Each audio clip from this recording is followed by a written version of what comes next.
Today's movie is a special request from Patreon supporter John T, who asked me to review the movie The Black Scorpion, which according to this poster is suitable for adults only? Okay, I would ask what's with these 50s monster flicks advertising themselves as if they're porn movies, but the woman on this other poster does kinda look like she wants to fuck this thing, so who knows, maybe they're telling the truth this time.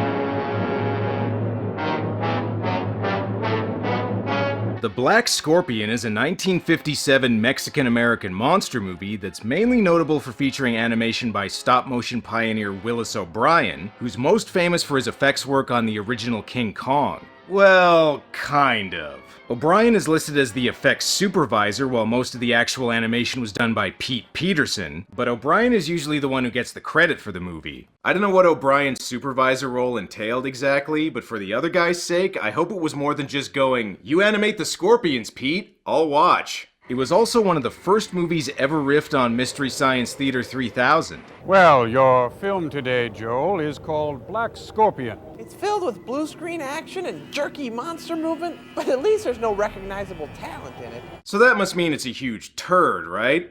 Well, actually no. Compared to most of the movies riffed on that show, and a lot of the ones featured on this one, it's actually pretty good. I mean, it beats the hell out of this battleship-sized turkey. So, like a lot of 50s monster movies, it opens with stock footage, except this time it's of a volcano and not nuclear test footage. For centuries, the prayers of Mexico's peasants have been their only shield against the devastating furies that have wrecked their homes and destroyed their lives. Damn, if you consider getting earthquake insurance, that might be a little more helpful. Not only is this volcano spewing lava, but the opening title is in there too. Anyway, our main characters are Doctors Hank Scott and Arturo Ramos, two geologists sent to study the volcano. Well, there she is. Yeah. Just as I thought. It's a volcano. I don't know if these two are the right guys for the job. San Lorenzo, 12 kilometers. You know, if there's any other village within 50 miles of here, a sign like this could confuse people. Yeah, probably because it's in kilometers. Not to worry though, Dr. Scott is a consummate professional. Well, I think the language you really spoke best was with our secretary who secured all the documents for you. Oh, I didn't use Spanish with her. That was sign language. Okay, Doc, I don't think teaching her how to tune in Tokyo counts as sign language. I wonder how much damage the volcano caused. Was San Lorenzo hurt badly? Who knows? The telephone lines are down since the earthquake. Once we hook the phone lines back up, you'll be able to call people and ask if they're dead. You might want to be careful, though.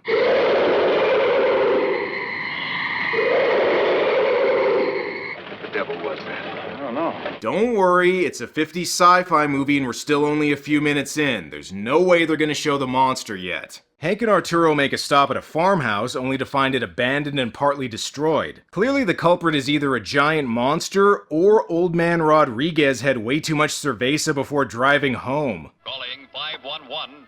Do you read me? Sergeant Vega, do you read me? Hello, do you read me? 511. I read you, Sergeant Vega. Man, these two are really lucky everyone in Mexico only speaks English. Well, we're not doing any good here, pal. Okay, take it easy. It could just be a giant radioactive baby. Oh, my mistake. It's just a regular one. Well, might as well take the kid with us. We'll leave a note in case the parents come back. First, though, they gotta find out what happened to that cop.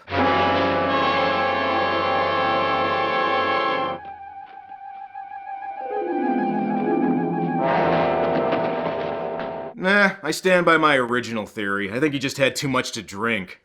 He's fine. See, look, he's still breathing. Turns out something's been terrorizing a nearby village, and the local priest has some theories on what it is. The first Sunday after the eruption, various of the congregation were not in church. Then the Tiburcio family simply vanished.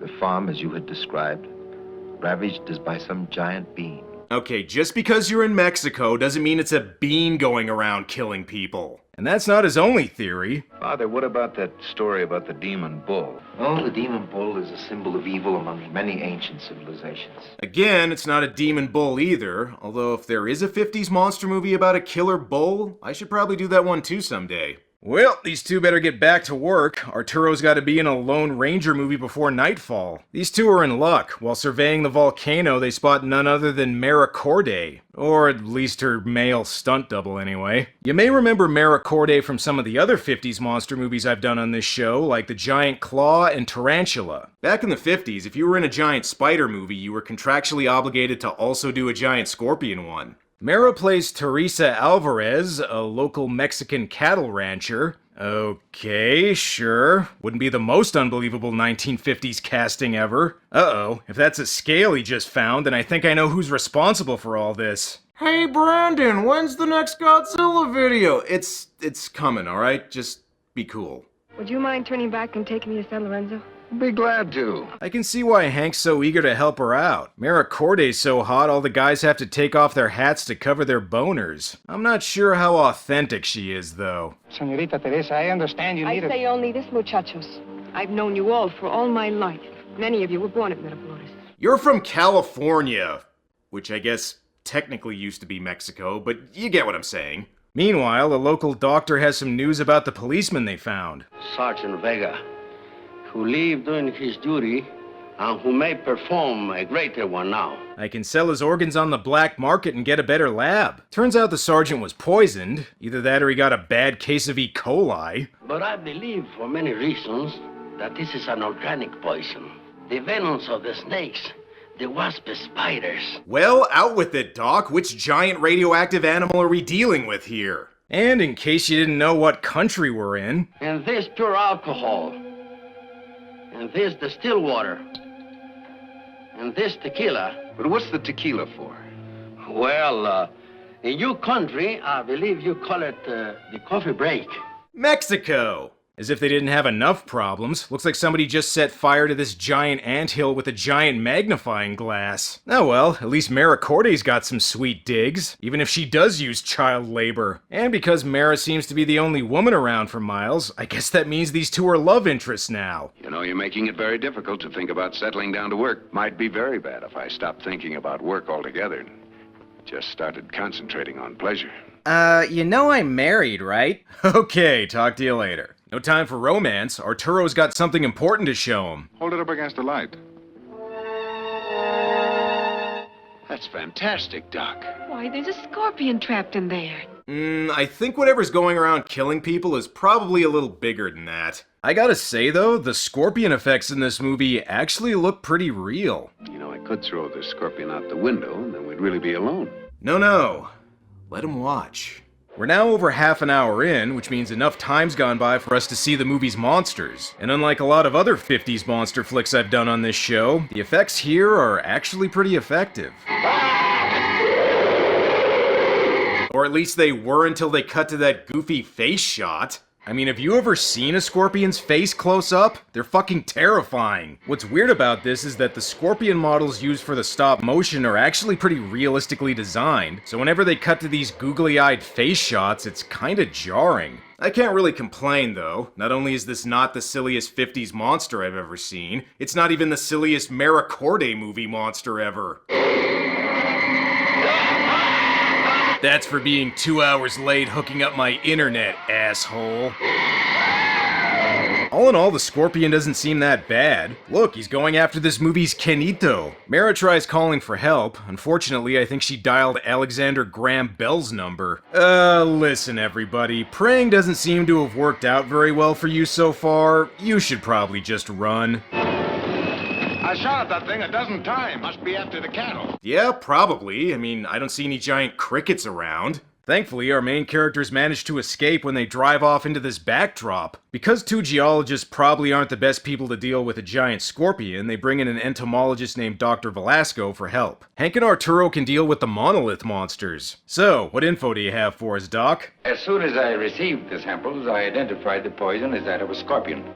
Yeah, we kinda already figured that out, Doc. What else you got for us? Now, you're probably expecting the explanation for the giant scorpions to be that they were created due to nuclear testing or radioactivity, but they're actually prehistoric scorpions that were lying dormant for millions of years and were awakened by the volcano erupting. Huh, well, what do you know, a 50s monster movie that doesn't use radiation as a plot device. Clearly there's only one way to deal with this threat. They need to make a giant boot to step on him with. That is, unless you have any ideas, Doc. What weapon do you intend to use?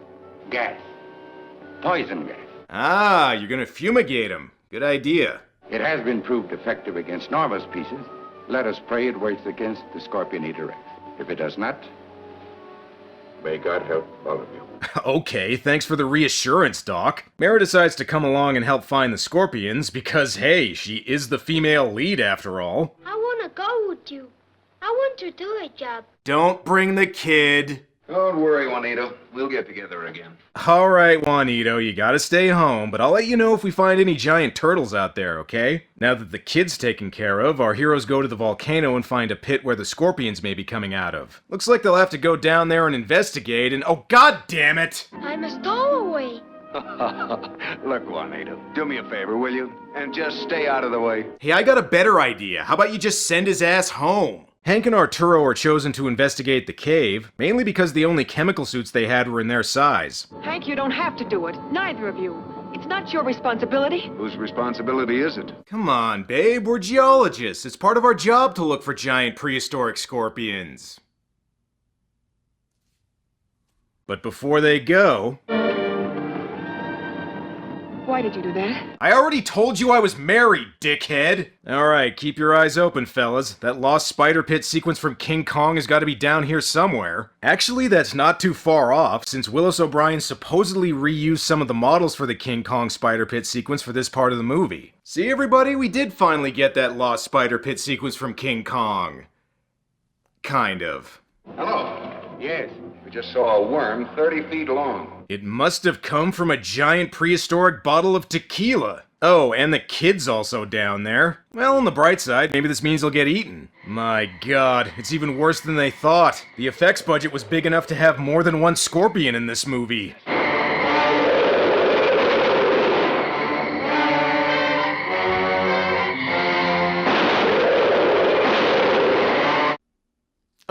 I have nothing to add here. It's just, after doing stuff like the giant claw, seeing 50s monster effects that are well done is actually kinda nice.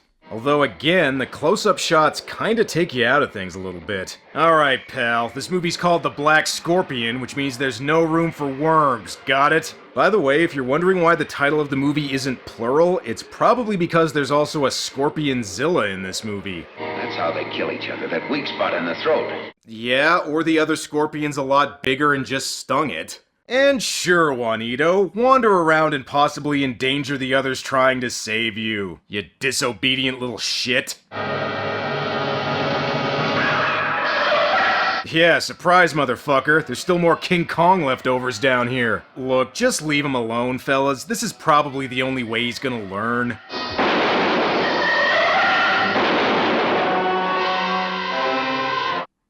Okay, fine, save him. Thought I told you to stay in the Jeep. What are you doing down here? I came to help you. And also to annoy this snarky Canadian reefing this right now. Well, there goes the elevator. Looks like you guys will have to take the stairs. Thankfully, Arturo's able to ride the cable all the way back up. All those rope climbing exercises from gym class finally paid off. I'll bet Arturo's really wishing he wore gloves right about now, though. Before you leave, you should tell Juanito to come with. Maybe he'll disobey you again and stay the fuck down there. Because they lost the poison gas with the elevator, they decide instead to trap the scorpions in the cave by sealing it with an explosion. Guess that does it. Okay, that's not the end. We still have Hank's budding romance with Mara Corday. Oh, but even if we do have what? A day, 2 days? I don't want to settle for just 2 days, Hank. Why not? You've known each other for like 12 hours and are apparently madly in love. 2 days is probably gonna seem like a 10-year relationship. I gotta give Mara Corday credit. Between this and the giant claw, she always seems to get stuck with love interests that look old enough to be your dad. Before they're able to leave, Hank and Arturo are told to go to Mexico City, and sure, might as well bring Mara along. Again, she seems to be the only woman around for miles. So, what's this about? It is not a neighboring country which needs your help. It is our government. We found some giant silverfish in the basement and we need you to help us get rid of them. Either the giant scorpions managed to escape the cave, or a regular one crawled on the projector. Gentlemen, I still think you're making a mountain out of a molehill. Dr. Velasco knows how that mountain went when we blew it up. Nothing could live under those tons of rock. Yeah, that'd be like if a scorpion was completely encased in molten rock and was somehow still alive after millions of years and fuck. Well, there may be more giant scorpions on the loose, but that doesn't mean Hank can't still try to nail Maricorde. Where am I taking you for dinner? Do you realize this is Mexico City and no one has dinner before 11 o'clock at night? Why, it's practically afternoon right now. Lots of men are just leaving their offices. So everyone in Mexico has the same schedule I do. Just, with offices. I can see why this movie was adults only. Back in the 50s, a neckline that low was considered nudity. Look, Hank, I appreciate that you're trying to stick your tortilla in Mara's guacamole, but you might want to concentrate on the scorpions right now. Hey, we got Willis O'Brien doing the effects work here, so might as well try and recreate the subway scene from King Kong.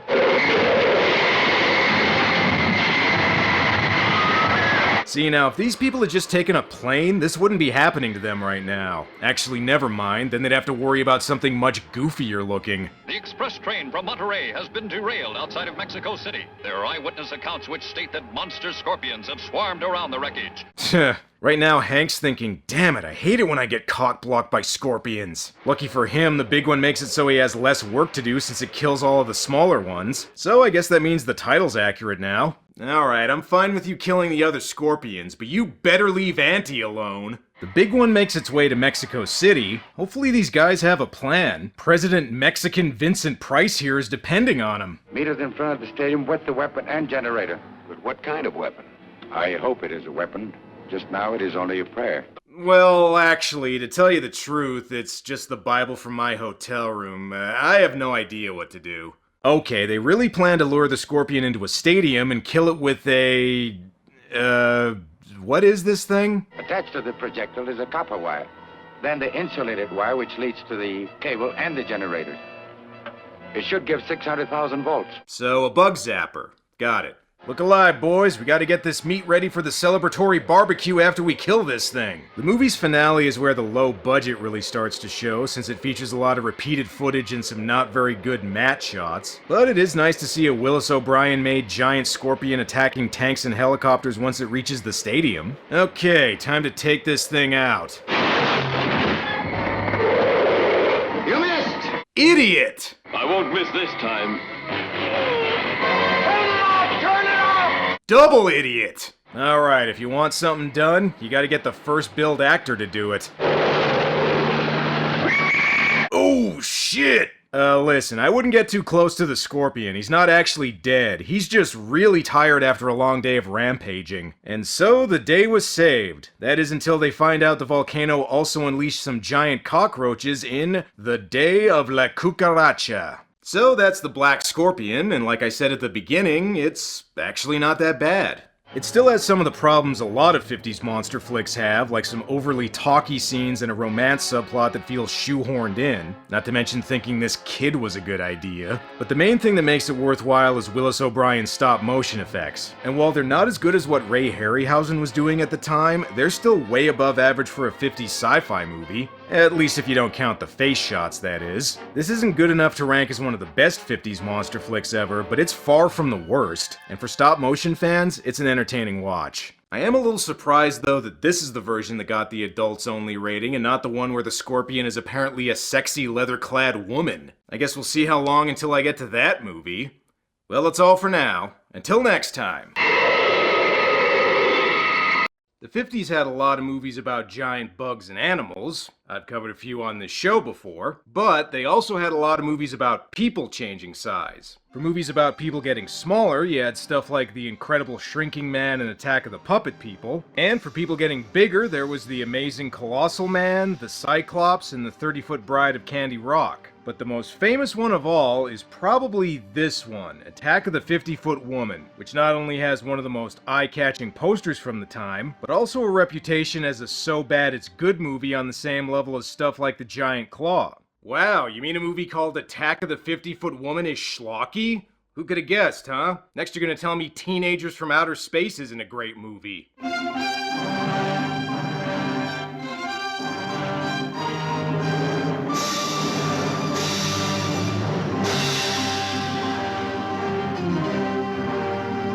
I've done a few 50s sci-fi flicks on this show before, but this one is arguably the cultiest one of them all, to the point where some people who have heard of it might not even be aware that it's a real movie. Just the title sounds like a parody of goofy 50s monster flicks. But nope, it's real, and it's one that's managed to worm its way into pop culture arguably more than any other 50s American monster flick, with the possible exception of The Blob. This one comes to us from director Nathan Juran, who's best known for his collaborations with Ray Harryhausen, such as 20 Million Miles to Earth, The Seventh Voyage of Sinbad, and First Men in the Moon. Of course, Nathan also directed several schlockier sci-fi flicks that would be right at home on an episode of Mystery Science Theater 3000, and in some cases actually were. It's a peeping mantis. This one, though, has probably got the thickest layer of cheese of them all. Maybe that's why Nathan has to be credited as Nathan Hertz here. And just for the record, the director of The Giant Claw used his real name on that movie. Attack of the 50-Foot Woman, a movie so big they couldn't fit the whole title on screen at the same time. And this may be about a giant woman, but it still had to be edited by a man. Anyway, like a lot of 50s sci-fi movies, we begin with a news report about, what else, UFOs. Radio Cairo reports a herd of camels stampeded by a comet-like object streaking southwest across the Sahara. And in Cape Town, Africa, a boar, no doubt. Hey, come on. Just because it's Africa doesn't mean the UFO was seen by a wild boar. UFO sightings have been seen all over the world, which can only mean one thing. Barents Sea, Cairo, Auckland. Oh, say no more, pal. I think I know where this is going.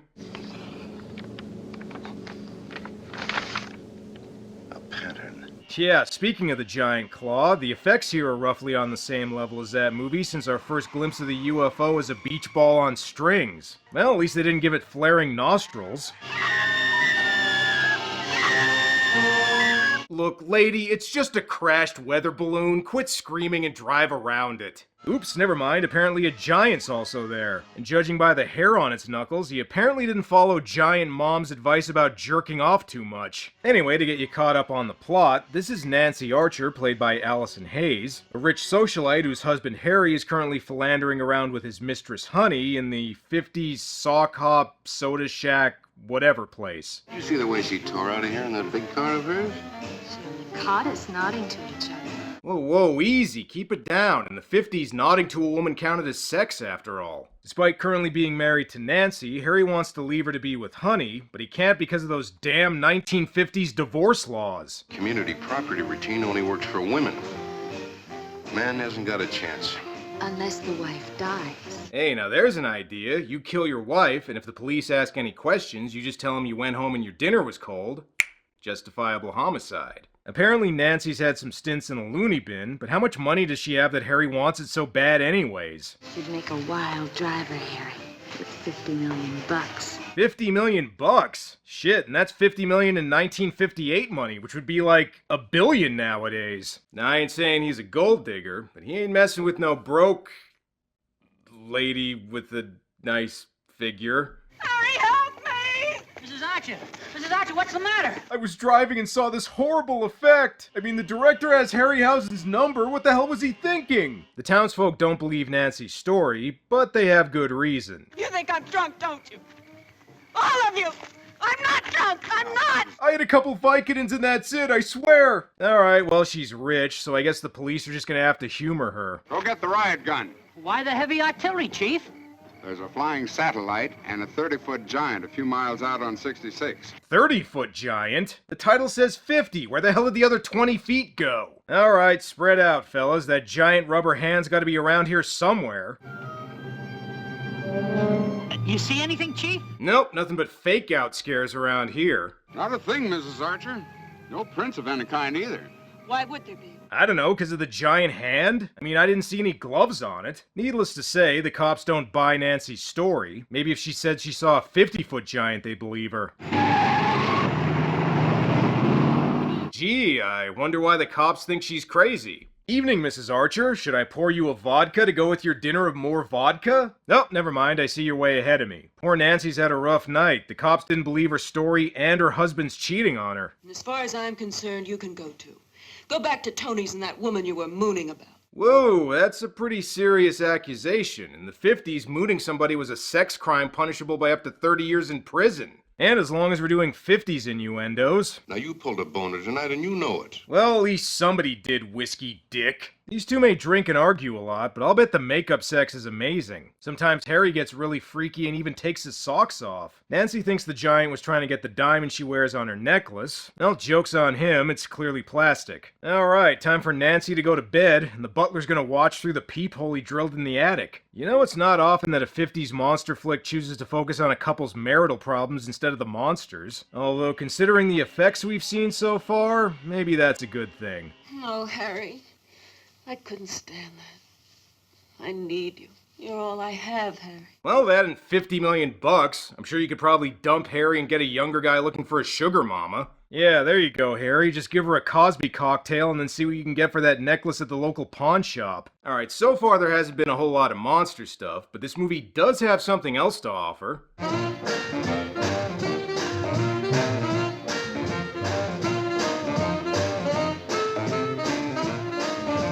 Awkward white people dancing action. Harry goes to see Honey again, and it turns out this has more in common with an Ed Wood movie than just the effects quality. All I do is wait.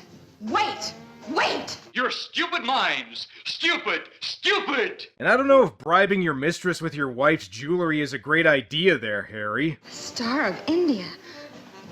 It's the most famous diamond in the world. If it's the most famous diamond in the world, I'm pretty sure somebody's gonna notice her wearing it. Harry has Nancy checked out by a psychiatrist to try and have her committed in order to get to her money. And in the 50s, psychiatrists dress like mob bosses. Oh, and women dress like matadors, apparently. Oh man, I had a rough sleep last night. I need a drink. As if things couldn't get any worse for Nancy, even the news starts mocking her. From the Archers' palatial home away from home comes a report that Mrs. Archer has not only been seeing a sociable satellite, but it's inhabited as well. A 30-foot giant. Was he pink, with big ears and tusks? Nah, I don't think they had enough in the budget for something like that. Come now, Mrs. Archer. A man can ignore $1 million, but 50? That's too much to ask, even from the man in the moon. Yeah, you said it, Nancy. I hate the sassy news network. I know what'll make you feel better. Let's go for a drive. I mean, there's gotta be a sci-fi movie and not just a drama about a couple having marital problems around here somewhere. Nothing. Just sand and space. Alright, guess we'll just have to keep waiting. Eventually, though, after driving all day for night, they end up finding the spaceship again, and it looks just as amazing the second time around as it did the first. Unfortunately for Nancy, the amazing Colossal Man's in there too.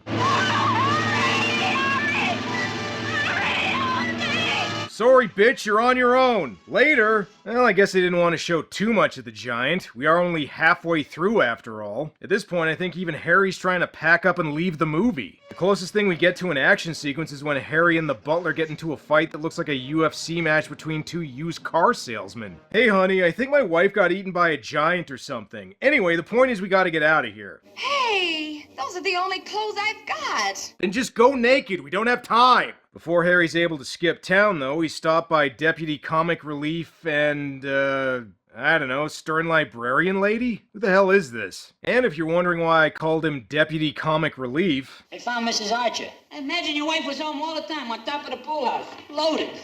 Because he's got glasses and kind of a funny accent, I guess? You know, I don't know why I'm even complaining. It could be a lot worse. At least there's no annoying kids in this movie. And don't worry about Nancy. This isn't the first time she's ended up on top of the pool house after a bender. There's some possibility she may have been contaminated. There's evidence of some kind of radiation. Is it the kind of radiation that could make her 50 feet tall? Because we're pretty far into this movie, and so far that hasn't happened yet. Holy crap, it is! And Nancy must be rich if her bedroom's big enough that she can still fit inside it. Well, maybe the radiation just made her hand bigger. Oh, and if you were expecting her to start attacking now that she's big... Nah, we're still gonna have to keep waiting for that. Now that Nancy's huge, they're gonna need to get some extra supplies. This guy's dropping off a keg of vodka and a giant-sized martini glass. Nancy's growth is so baffling, even scientist Al Franken here doesn't know what to make of it. This whole situation's very troubling to Harry. How is he supposed to smack Nancy upside the head when he can't even reach her knee? Oh, and get used to this hand prop, because it's the only effect we're gonna see for a while. Well, okay, that's not quite true. The cops do find some giant footprints outside. What is it? I don't know. Whatever it is, it wasn't made by a Japanese gardener. Are you sure? I mean, giant monsters are pretty popular in Japan after all. They decide to follow the footprints, but not before more wacky hijinks from Deputy Charlie. Excuse me, Chief. Oh, that Charlie. I still remember the time when his gun went off accidentally at that school presentation about firearm safety and he killed a student. If they drive long enough, hopefully they'll run into a better 50s sci-fi movie like Them. Nope, it's still the same one. Amazing. No, not really, when you consider the director also worked with Ray Harryhausen. Hell, even the Deadly Mantis had better effects than this. Things don't get much better once they go inside. It looks like if Ed Wood directed Reefer Madness. Also, for a ship supposedly made for a giant, it seems pretty cozy. And there's more fake-out scares in there, too. Ugh, giant! Oh, wait, it's the sheriff. Star of India. Mrs. Archer was right. The thing was after her diamond.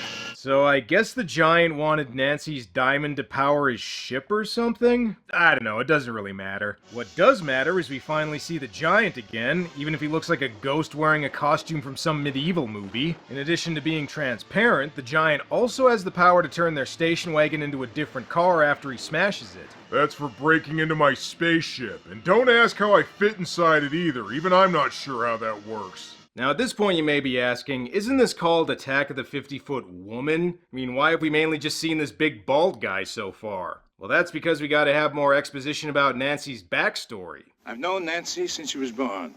In those days, she was a beautiful child.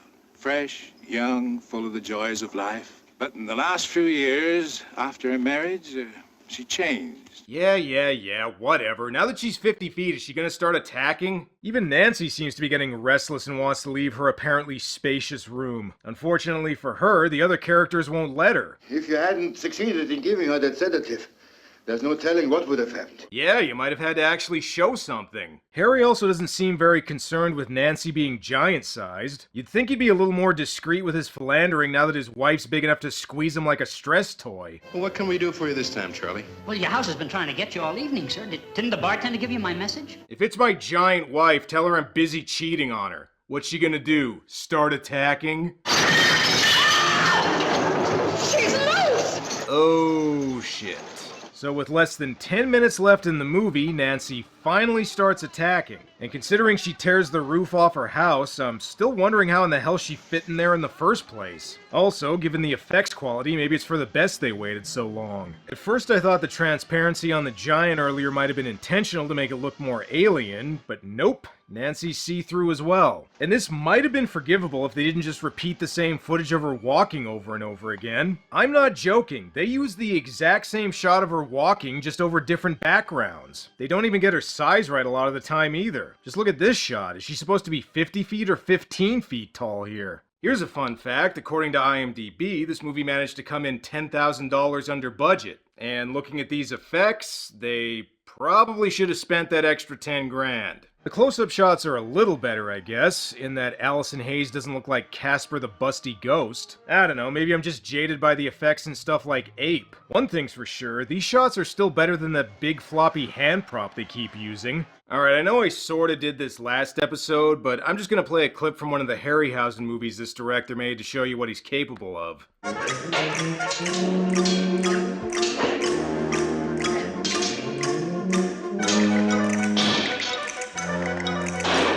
And that movie came out the same year as this one. You're a deputy, do something! I can't shoot a lady! Okay, then just pretend she talked back to you and bust her lip open. See, Harry's got the right idea. Unfortunately for him, his cheating ways are put to an end when Nancy gives Honey the same treatment Jack Palance got at the end of The Shape of Things to Come. Nancy! No! Nancy, no! Nancy! Okay, baby, I know I haven't been the greatest husband in the world, but I am willing to work things out. I mean, I'm not really sure how things are gonna work physically. You definitely won't be able to be on top anymore, but we'll figure something out. If you wanted even more evidence they should have spent the entire budget, I think they just use a toy store baby doll when Nancy picks up Harry. Next on her rampage, Nancy's gonna stomp on some Tonka trucks. Not that it really matters, since they're back to using the same shot of her walking again, so I guess Harry must have escaped. The sheriff puts her rampage to an end when he shoots some power lines beside her, which weirdly enough actually turns her into a better effect. she finally got Harry all to herself. Ah, yes. 'Twas Beauty killed the Beast. Or Beast killed Beauty? Whatever, the movie's over. So that's Attack of the 50-Foot Woman, which should have been called Extremely Long Build-Up to a Leisurely Stroll of the 50-Foot Woman. This movie is only slightly over an hour long, and it still feels like it takes forever for Nancy to finally get to her rampage. In fact, you could take out just a few minutes and easily turn this from a sci-fi movie to a drama about an alcoholic married couple. Also, even by 50 standards, the effects here are pretty laughable, especially when you consider the director worked with Ray Harryhausen the same year this came out. But I do gotta admit, once Nancy finally goes on her rampage, the movie does justify some of its cheesy reputation. Too bad it only happens in the last few minutes. Despite not quite living up to its so bad it's good reputation, Attack of the 50-Foot Woman still had an impact on popular culture, inspiring several parodies and even a remake in 1993, which, surprise surprise, is actually a pretty decent remake that manages to be better than the original. Bad movie fans might find some stuff to enjoy here, but I really wish this movie had been as awesome as its poster. But at least this movie teaches people a valuable lesson, which is that if you want your wife's money, make sure you kill her before she turns into a radioactive giant. Well, that's all for now. Until next time.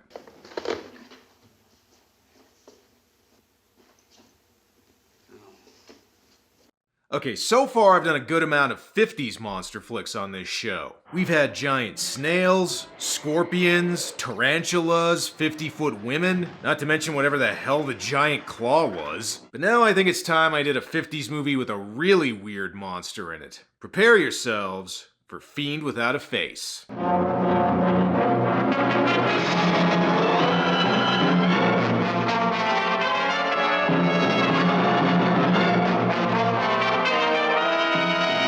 Fiend Without a Face is a 1958 British sci-fi horror movie that isn't exactly well known, but in recent years it's gotten a bit of a following, mainly for its uniquely bizarre monster. And I don't just mean it's weird for how cheap it is, like Robot Monster or the Giant Claw. No. This is one genuinely weird monster, but like a lot of 50s movies, you're gonna have to wait a while to see it, so let's stop wasting time and dive right in. So in true 50s sci-fi movie fashion, we start off at a US military base located in...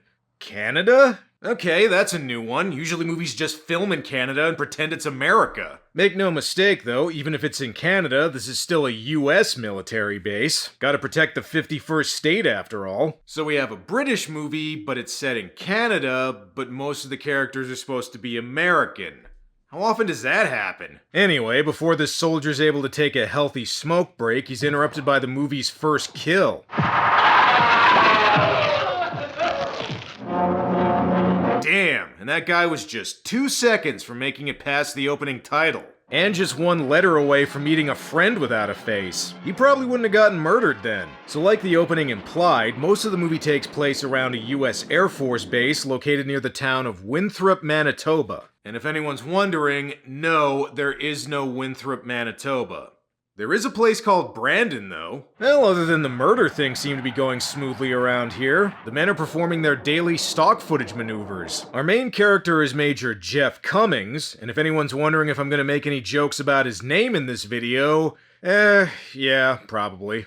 You ever think of trying sleep instead of Benzedrine? You know you might like it. Oh, and he's a speed addict. Well, good to know he's keeping the skies over Canada safe. Unlike other 50s sci-fi movies, the only giant bugs here are the ones Jeff thinks are crawling under his skin. Well, there's been a murder near the base. You guys gonna investigate that? Let the local authorities figure it out, Jeff. Well, the Colonel doesn't think it's that easy, and neither do I. There's probably some simple explanation. Look, it's a 50s sci-fi movie, which means the cause is gonna be one of two things. Radiation or UFOs. They'll probably blame the death in our atomic reactors. It's his fear of radioactive fallout. Radiation it is. So I guess the military's using nuclear power to increase the range of their radar? Whatever, considering all the other stuff radiation can do in 50s movies, I guess it can do that too. However, the local townsfolk don't like the military's experiments and blame them for all of their problems. You know we're 1,000 miles from the nearest decent-sized city? You know what, a bunch of backward people. They've blamed us for Too little rain, too much rain? Oh, what do you know? Looks like they did do some research into what Manitoba's like. For real though, setting the movie in rural Canada is actually a decent way to get the characters isolated. Modern filmmakers take note. Instead of having your characters wander off into the woods, just set the movie in Canada. Chances are you'll be far away from shit. Time for Jeff to meet the town mayor and the victim's sister. Maybe they'll buy that radiation can actually be used as a health treatment. I'd like to introduce Miss Barbara Griselle and Mayor Hawkins, Major Cummings. She'll be your love interest for the movie, so you might want to hide your wedding ring there, Major. Give it to her, Major. Okay, he will. Just give him some time to get to know each other first. And I know the perfect way to do that. Just give her a ride home. Beats having to take a dog sled or whatever Canadians use. Oh, I don't know. I guess I was looking for a way to say Well, I understand what you've been through. Do you? Sure I do. When I was a kid, my brother got killed by the mole people. What the heck? I'm human. We're all human here. We're not monsters from outer space. Okay, come on, Jeff. We've already established that radiation's the cause of the monsters, not UFOs. Well, it's the 50s and I just gave you a ride home, so that means we're officially a couple now. I'd walk you to your door, but that would pretty much mean we're married. Back at the base, they're testing out their new experiment. I think they're working on a way to control the weather so Manitoba winters only last 8 months instead of 9. Look, sir. Siberia. Or maybe it's just a primitive version of Google Maps. But you know what this experiment needs? More radiation. We want you to give us everything you've got. If I take any more of those rods out, the reactor's liable to get out of control. We'll have to risk it.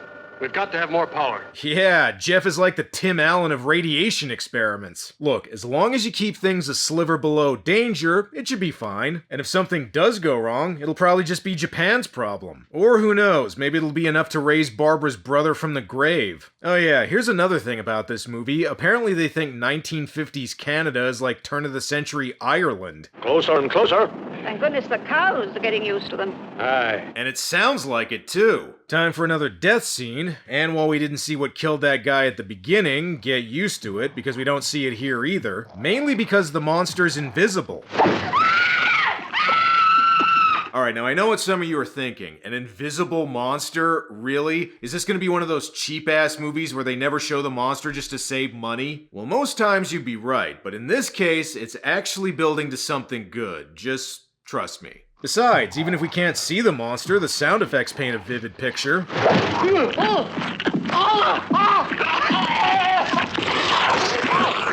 Oh, what do you know? Turns out sound effects can be gory too. With 2 more murders, the military's got some splaining to do. There is absolutely no evidence pointing to radioactive fallout or radioactive contamination of any kind. Those people had leukemia before we started our experiments, okay? Before! Alright, time to get to the bottom of what did kill these people. The local doctor performed an autopsy and set the mood lighting. I opened the skull to investigate and found this. The brain, it's gone.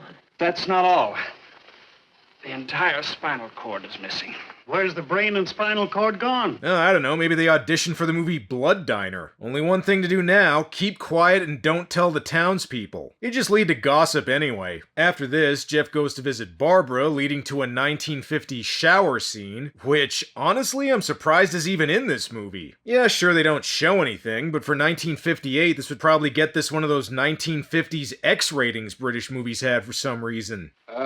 Miss Griselle? I heard the shower going and just wanted to confirm you were naked. Okay, it's 1958. Seeing her in a towel's basically like seeing her naked. While Barbara's busy slipping into something more 50s appropriate, Jeff discovers she's been working for a professor named Walgate who's been doing some experiments of his own, particularly ones in mind control. Oh, are you correlating his material? I do most of it. He dictates on this. I edit the tapes and prepare the draft manuscripts. I was going to scold you for having a job, but as long as it's secretary, I guess that's okay. Oh, he still works. And at odd hours. Odd hours?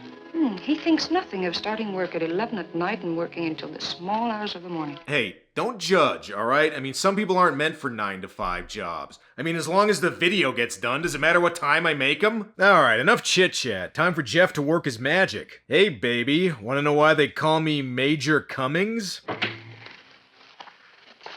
Hello, Howard. Come on in. Great. Thanks, Constable Cockblock. Wow, Jeff really is pissed off this guy interrupted him. Well, since Jeff can't get with Barbara just yet, instead he decides to read up on what Professor Walgate is an expert in, including Cybernetics? Alright, it is 1958, so we're lucky he's not reading a book that just says science on it. And it's been long enough that we should probably get another murder scene. While most 50s movies don't show the monster until at least the halfway point, here they're technically showing it, we just can't see it. No, not my spinal cord! I need that to not be dead! All right, fellas, all right now. Let's stop this nonsense. No fancy atomic radiation caused these deaths. Yeah, it was probably just toxic waste or something. And once again, about those Canadian accents. Now, the fellow we're after is out there in the woods. Probably some air-based GI that's gone wild. Now, we can't get far if we move fast, and I say let's stop jabbering and get after it. That's right, laddie. Faith and Bagara, I'm so Canadian. Oh, Danny boy, our home and native land. Be on the lookout, fellas. There's gotta be some radiation in these woods somewhere. Meanwhile, Jeff goes looking for Professor Walgate, which also gives him a chance to keep macking on Barbara. Nice to see you again. I'm very busy. She is totally into him. Jeff meets with Professor Walgate, who sounds British, which in this movie means he's probably from Montreal. That business of her brother, I don't want to seem morbid, but did you see his face after he died? Yes. What was it like? Well, it was like some fiend, without a face. The professor also gets upset the more Jeff asks some questions, which means he's probably innocent. While this is going on, the townsfolk keep searching the woods. At least I think it's supposed to be while the other part's going on. These parts with the people searching the woods seem to be at night, while Jeff goes to Walgate's house during the daytime, so maybe they're not happening at the same time? Wait, now they're searching the woods during the day? When the hell do these scenes take place? Whatever, just get to another invisible monster scene. Maybe they can suck out the part of this guy's brain that thinks this is a convincing Canadian accent. But they can't quit now. We've almost reached the air base.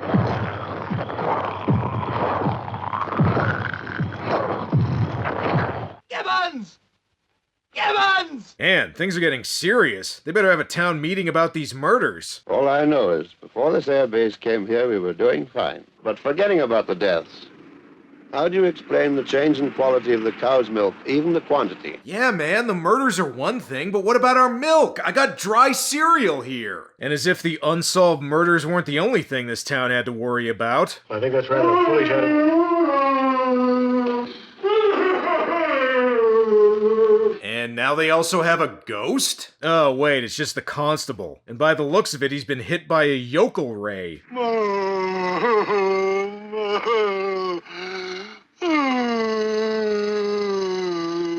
Yep, no doubt about it. He's come down with a terminal case of the sillies. What could have happened to him? I don't know.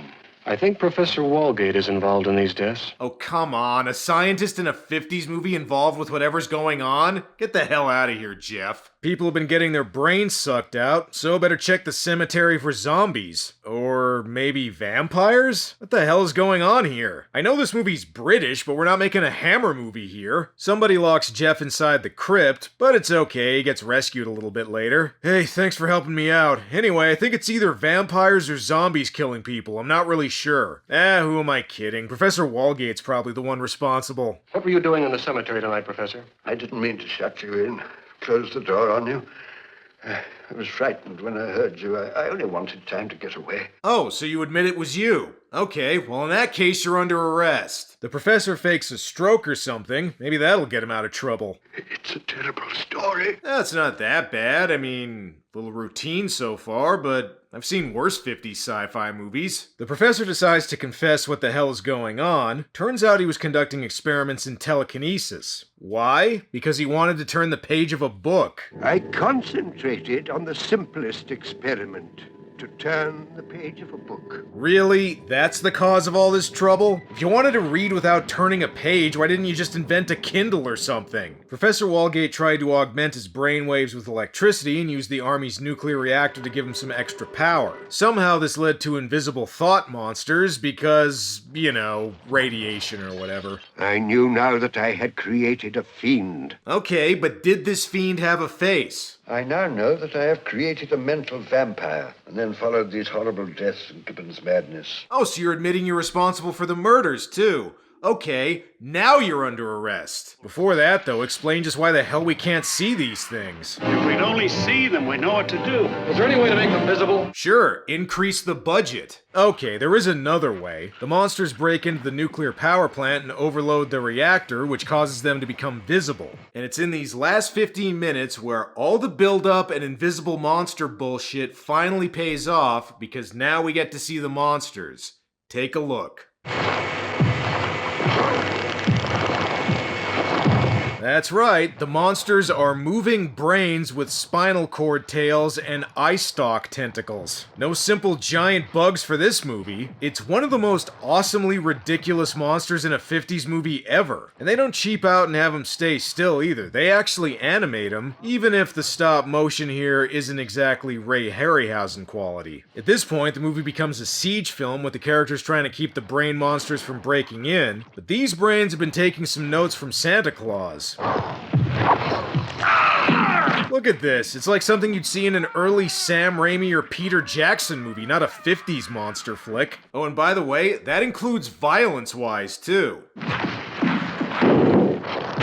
Damn, in what other 50s movie are you gonna see oozing brains? This has gotta be one of the goriest 50s flicks ever. While the brains attack the house, Jeff goes out to try and shut down the reactor, and the professor, just what the hell is he doing? Can't, Professor, you can't! It's suicide! They're my creation. Perhaps I can control them. If you think you can control them, shouldn't you have been trying to do that already? But sure, try talking to the brain monsters. I'm sure that'll go well. I just wanted to turn a page in my book. That was a brave man. Yeah, if by brave you mean stupid. Hopefully Jeff has more luck with his mission. You better hurry though, the brains are learning to use tools. George Romero presents Night of the Living Brains. Well, looks like the brains have made it inside. Oh well, at least that means we get more 50s gore. And just listen to those sound effects. Ugh, God, it's like the brains are all filled with Hormel chili. While this is going on, Jeff decides to stop the reactor by blowing up the control panel with some dynamite. Because sure, that sounds safe. Hey buddy, take it from a brain? That is not a smart idea. Wow! I was just trying to help you out, you prick. Ugh. And as long as I'm doing stupid brain voices, screw it. Might as well do this too. Hey baby, how about a little head? Quick, Jeff, hurry up and blow up the control panel, which I guess will help somehow.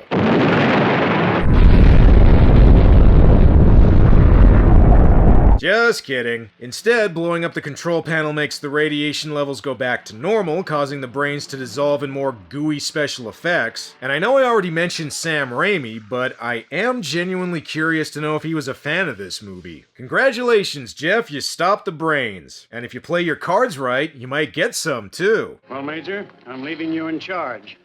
Report back when you have the situation well in hand. I'm talking about after you bang her, Jeff. So there's Fiend Without a Face, one of the only 50s invisible monster movies that actually kind of works. Okay, sure, the decision to keep the monsters invisible for most of the movie was probably just to save money. And like most 50s monster flicks, buckle up for a lot of slow, talky scenes and a shoehorned-in romance subplot you probably don't care about. But the finale makes it all worthwhile. I mean, come on, where else are you gonna see stop-motion brain and spinal cord monsters attacking people and oozing blood? It's definitely no classic, but it does have one of the most memorably out-there monsters of any 50s movie. Plus, you get to see what happens when British people make a movie set in Canada that's aimed at Americans. Which mostly results in a lot of really unconvincing accents. Well, that's all for now. Until next time. Today's movie is something of a milestone for this channel because it's my first William Castle flick. Don't know who William Castle is? Think of him like the P.T. Barnum of movies. You'll see what I mean.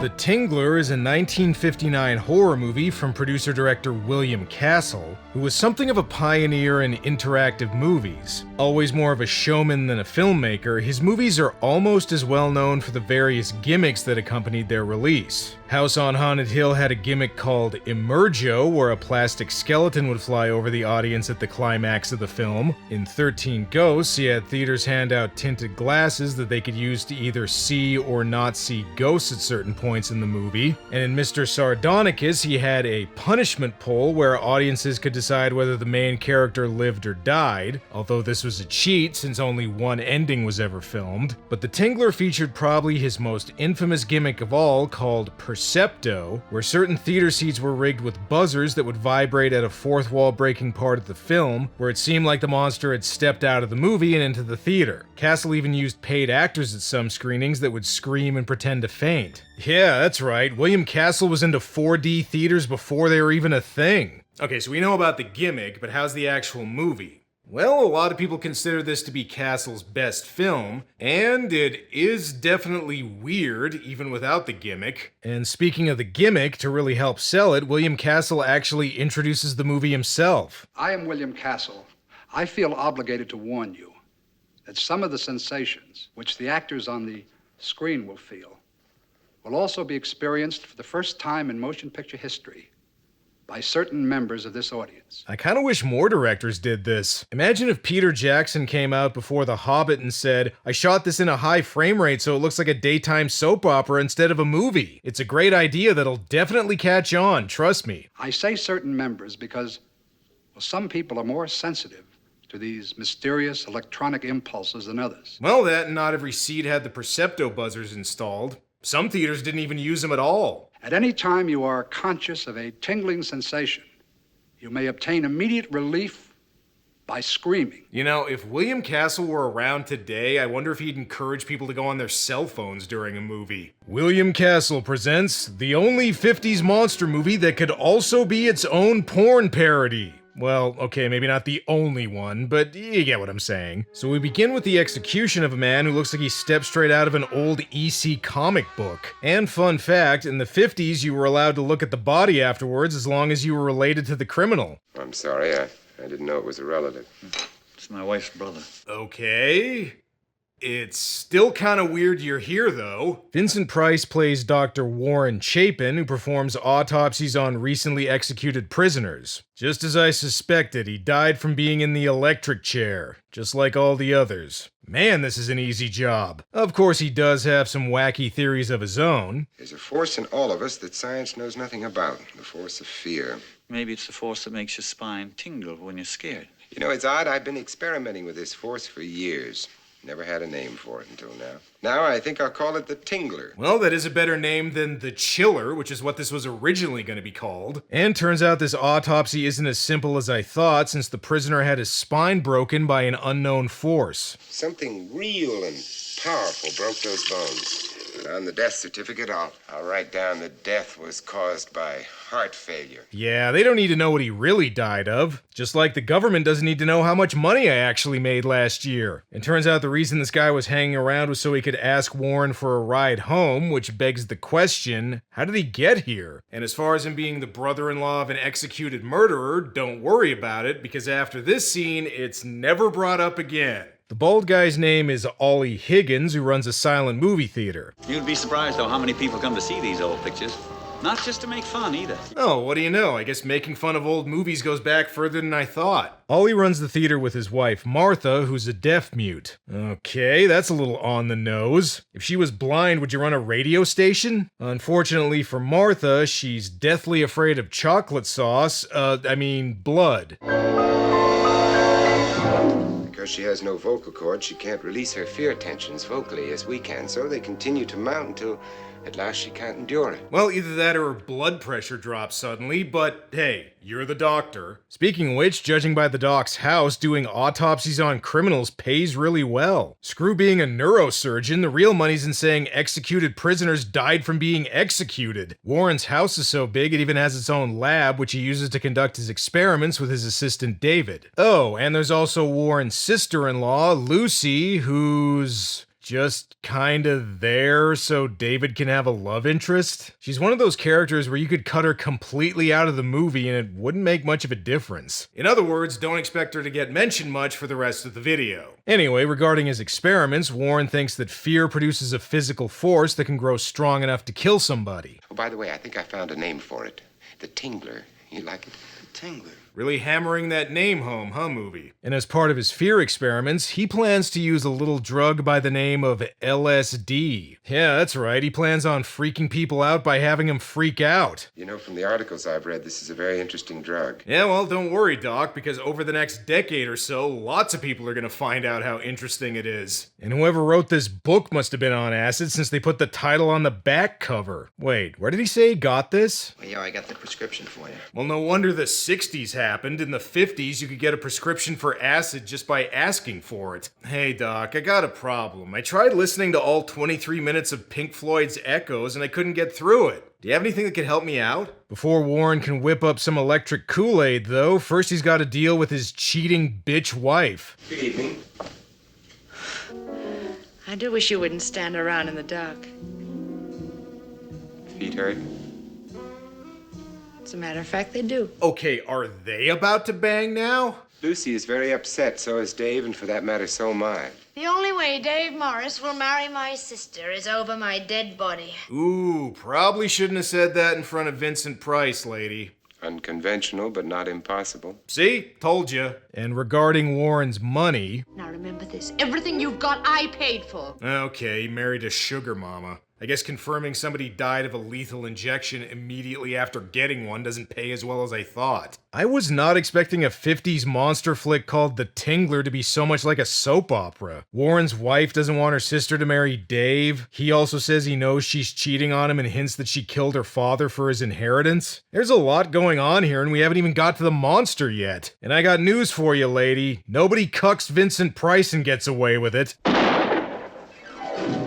Okay, now to make it look like a suicide, chop her head off and put the axe in her hand to make it look like she did it herself. First though, better take some x-rays for posterity. Oh, and it turns out that was just a blank, so in addition to cheating on him, his wife's also dumb as shit. I was going to use this cat, but you made a much better subject. Have you two met? In the same alley, perhaps? Alright, as hokey as this movie can be, Vincent Price does have some good lines here. Well, now Warren finally has confirmation of what the Tingler is. It's a parasite inside all human beings that grows along the spine when people are afraid, and can only be suppressed by screaming. It's a completely ridiculous idea, even by 50s movie standards, but there is a surprising body horror element here that you don't often see in movies this old. I wouldn't be surprised if David Cronenberg saw this when he was young. Could the Tingler be actually alive? A separate and living thing inside our bodies? Why not? So if the tingle you get when you're scared is because of a parasite, does that mean there's also an ASMR parasite? Like, is Bob Ross accidentally creating monsters every time he paints a happy little tree? Warren wants to do more experimenting, but since he can't pretend to shoot his wife again, he'll have to find a way to scare himself. I want to personally sense the power of the Tingler. Only nothing scares me. Yeah? Well, in 20 years you'll be on the Brady Bunch Variety Hour. Does that scare you? Eventually Warren decides to scare himself by turning on, tuning in, and dropping some acid. Average injection, 50 micromilligrams. I'm making it 100 micromilligrams in solution. 100 micrograms, or as it's sometimes known, 1 Leary. And don't use a needle, stupid. Put a couple drops on a square of paper and put it under your tongue. Definite blurring of vision now.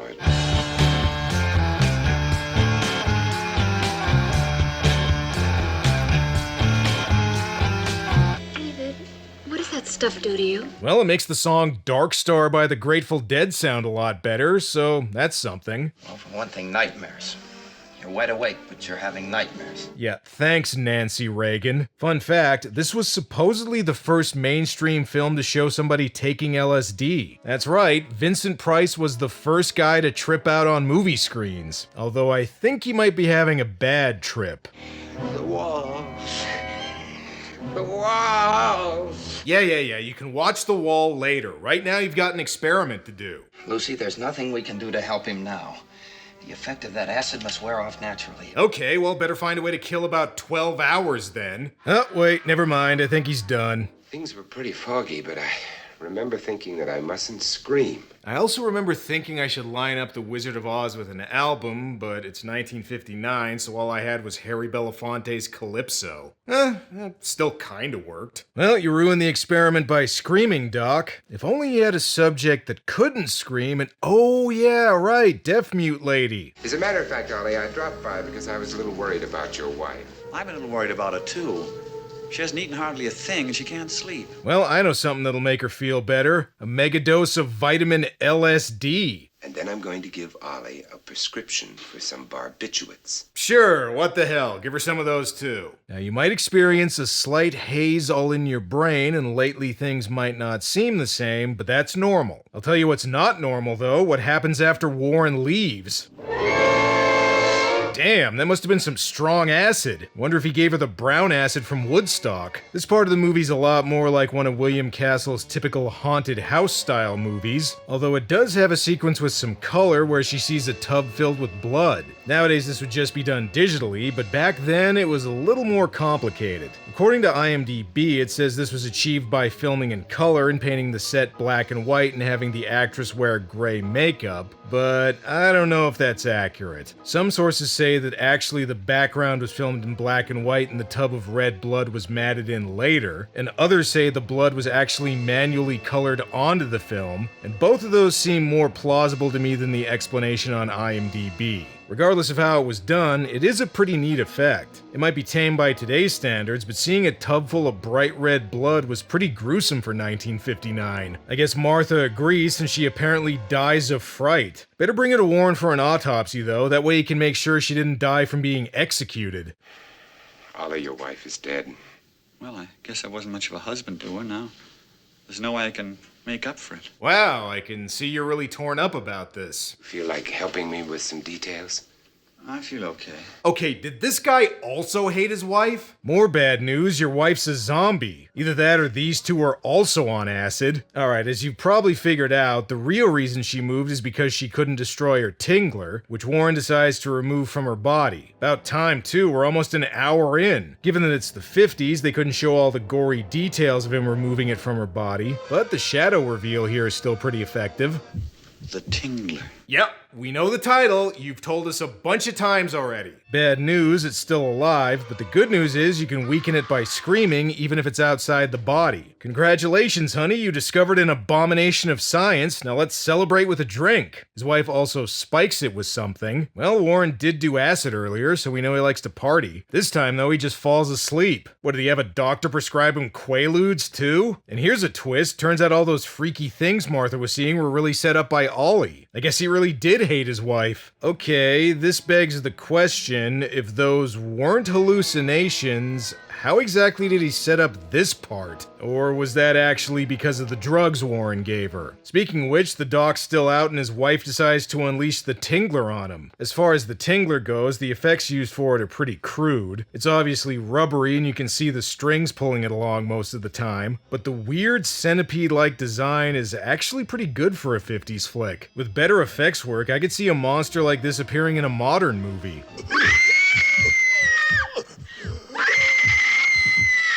It does have a pretty lame weakness, though. And apparently it's otherwise indestructible, so I guess screaming is its kryptonite. David, to break the laws of nature is always a dangerous thing, and we've not only broken laws, we've violated some basic principles. We had to, but now we're gonna stop. Okay, you injected a lady with drugs so you could extract a fear parasite, but nice that you've got some scruples now. Oh, but what am I saying? It was all Ollie's fault. He killed his wife to get their silent movie theater money. The doc's totally been on the up and up the entire movie. You killed her. Your wife was frightened to death with this. And also the LSD you gave her hoping to have a weird bug monster grow on her spine. You're not really off the hook here, Doc. Warren wants to transplant the Tingler back into Martha's body. Good thing Ollie just kept it around at his house. However, before he can do that, it escapes after somebody pulls on the strings attached to the container it's in and makes its way down to the silent movie theater, which is surprisingly full. I will say though, it doesn't seem to be a very good place for a first date.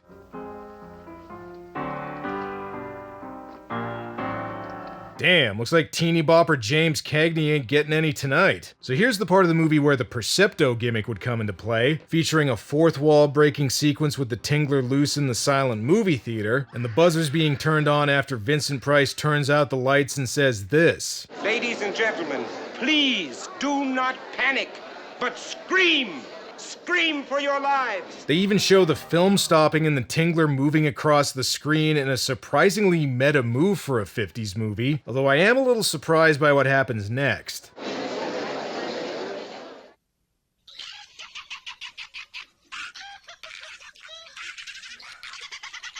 Okay, if this movie had Hulk Hogan yell at the Tingler to turn the movie back on, that would be pretty awesome. And this guy really should have known better. Projectionist is one of the most dangerous professions there is in old monster movies. Thankfully, his cowardly scream saved him. Alright, let's get this thing packed up and sent off to the next theater. Now that he's got the Tingler back, Warren plans to kill it by transplanting it back into Martha's body. Even though she's dead, and even if she wasn't, she can't scream, but whatever, just go with it. And about Martha being dead. It isn't as though I'd pulled out a pistol and shot her and taken a knife and stabbed her, is it, Doc? If you kill anybody deliberately, it's murder. Okay, again, you're the one who dosed her with acid to try and scare her as part of your experiment. You're not innocent here, Warren. Alright, they don't explicitly say that's what he gave her during this part, but come on. They set it up with Vincent Price taking it and freaking out, and then the next scene he just happens to go check on Martha and inject her with something. Not to mention there's this part. I don't think anybody could keep from screaming if they were really terrified. Unless what? Just an idle idea. Yeah, he definitely dosed her. Now, how exactly all he knew he was doing that and decided to do all this other crap to make sure she was scared to death, I don't know. But hey, there's a lot of shit in this movie that doesn't really make sense if you think about it. And speaking of things that don't make sense, get a load of how the movie ends. Ollie pulls a gun on Warren when he says he's going to the police, but he's just like, what are you gonna do, shoot me? Yeah, that's what I thought, nerd. Later. And then this happens.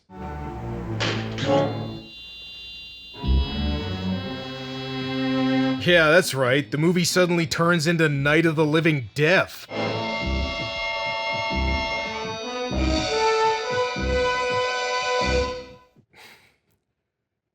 Sure, why not end it like that? Although not as successful as William Castle's previous movie, House on Haunted Hill, which was released earlier that year, The Tingler was still profitable, perhaps because of the Percepto gimmick. Watching it at home and not in a crowded theater, you obviously don't get the same effect, but it does have some other things going for it. The premise is completely ludicrous, but it's also one that helps make it unique for a 50s horror flick, instead of just doing your typical radioactive monster or alien invader plotline, and the body horror elements and drug trip sequences also help make it memorable beyond just the Percepto gimmick. The movie has fans ranging from John Waters to Joe Dante, and in 2023 it even got a sequel novelization called The Tingler Unleashed. Weirdly enough, while other William Castle films like 13 Ghosts and House on Haunted Hill have gotten remakes, this one never has, even though one's been teased for several years. I actually wouldn't mind a remake of this one. If they played up the body horror aspects and had some convincing effects for the parasite, I could see it working.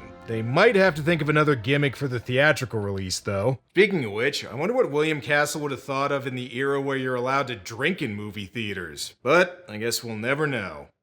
Well, that's all for now. Until next time. Ladies and gentlemen, just a word of warning. If any of you are not convinced that you have a Tingler of your own, the next time you're frightened in the dark, don't scream.